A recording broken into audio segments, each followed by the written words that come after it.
সন্তানকে যেরকম ভাবে সন্তানের হক আদায় করতে হবে বলার মাধ্যমে, কাজের মাধ্যমে, তেমনি ভাবে আল্লাহর কাছে দোয়া করতে হবে, চোখের পানি ছেড়ে দিয়ে কাঁদতে হবে।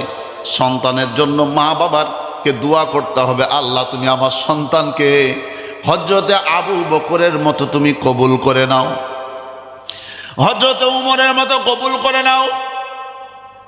এইভাবে দোয়া করতে হবে, আল্লাহ তুমি মক্কাতুল মুআজ্জামার প্রধান ইমাম ডক্টর আব্দুর রহমান সুদাইসের মতো তুমি কবুল করে নাও। আল্লাহ তুমি আমার সন্তানকে আল্লামা সাইদির মতো কবুল করে নাও। এইভাবে আমরা যদি দোয়া করি চোখের পানি ছেড়ে দিয়ে, বারবার কাজেও করব, মেহনতও করব, আবার আল্লাহর কাছে দোয়া করব, আল্লাহর কাছে চাইব, অবশ্যই অবশ্যই আল্লাহ পাক রব্বুল আলামিন মা বাবার আশা দোয়াকে আল্লাহ তাআলা কবুল করবেন। আমরাও চেষ্টাও করলাম না, আল্লাহর কাছে কাঁদলামও না, আল্লাহর কাছে চাইলামও না।